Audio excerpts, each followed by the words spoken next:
Halo semua, selamat datang kembali di channel Khalid EF.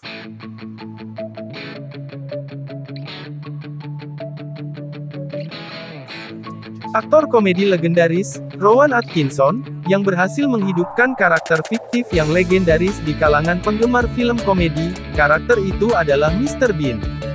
Sitkom Mr. Bean terakhir tayang sekitar tahun 1995, dan pastinya banyak sekali penggemar yang rindu dengan karakter lucu dan konyol dari karakter Mr. Bean. Dan akhirnya, hal tersebut dapat kembali kita jumpai dan nikmati melalui serial baru dari Rowan Atkinson yang baru saja dirilis oleh Netflix dengan judul Man vs. Bee. Tapi apakah serial terbaru dari Rowan Atkinson ini mirip seperti Mr. Bean dan layak untuk kita tonton?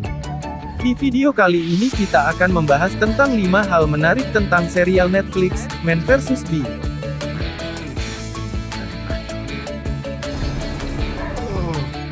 1. Cerita yang mudah diikuti.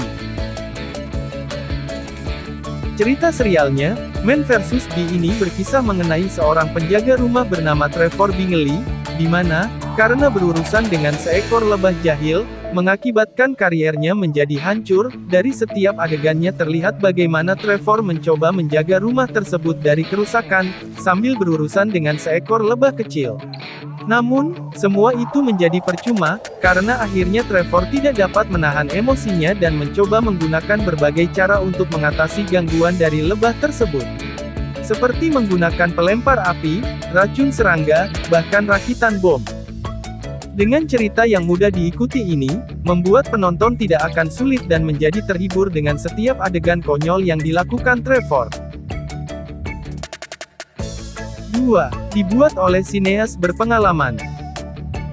Dari cuplikan trailer, Man vs. Bee, para penonton awam bisa langsung melihat, adalah Rowan Atkinson sebagai bintang utama filmnya. Namun ternyata selain membintangi serialnya, Atkinson juga merupakan pencipta dan penulis naskah dari serial ini. Dan pasti akan banyak penggemar yang menyaksikan serial ini karena sang Mr. Bean. Yang lebih menarik lagi, kali ini Rowan Atkinson juga dibantu oleh penulis film Johnny English, dia adalah William Davies. Hal ini membuat para penggemar film Mr. Bean dan film Johnny English tentunya akan sangat sayang untuk lewatkan serial Netflix ini. 3. Serial rasa film. Cerita ini tayang di Netflix dalam bentuk serial, namun kita bisa merasakan serial ini seperti kualitas film, karena serial ini menghadirkan kualitas CGI yang sederhana namun terlihat tampak nyata.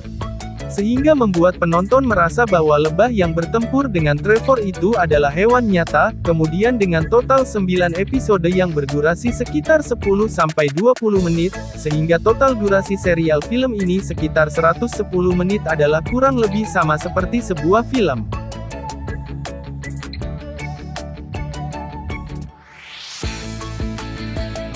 4. Penuh adegan tawa. Di serial Man vs. Bee ini, menyajikan banyak sekali adegan komedi, dari adegan yang menggelikan sampai yang memancing tawa penontonnya. Dan pastinya dari semua itu, tidak akan berhasil tanpa komedi ala slapstick Rowan Atkinson. Kita bisa melihat raut wajah dari Atkinson yang sangat kesal sekaligus konyol dalam setiap tindakannya. Bisa dipastikan akan ada banyak adegan lucu di serial Man vs. Bee yang bisa membuat siapapun tersenyum bahkan tertawa saat menyaksikannya. 5. Dibandingkan dengan kisah Mr. Bean. Bagi yang sudah atau yang belum menyaksikan serial ini, tentunya tidak sedikit yang akan membandingkan dengan Mr. Bean. Dengan melihat sosok Rowan Atkinson yang sangat khas sebagai Mr. Bean, dan yang dilakukan oleh karakter Trevor di serial ini, sama seperti Mr. Bean. Namun, secara keseluruhan, kita bisa melihat sesuatu yang berbeda dari serial baru ini. Berbeda dengan Mr. Bean yang cara bicaranya kurang jelas, karakter Trevor malah terlihat sering berbicara, dan tentunya karakter Trevor lebih menunjukkan sifat manusiawi, yang bisa kesal dan bahkan hilang kendali. Itulah 5 hal menarik dari serial Netflix, Man vs. Bee, yang menarik untuk disaksikan. Serial ini juga membuat kita bernostalgia dengan karakter Mr. Bean. Dan yang lebih menariknya lagi, kita juga dapat melihat kisah Trevor yang mungkin relate dengan sebagian orang, di mana dia tidak dapat mengendalikan emosinya ketika berhadapan dengan seekor serangga. Terima kasih sudah menonton video ini. Tetap jaga kesehatan dan jangan lupa ibadah. Sampai jumpa.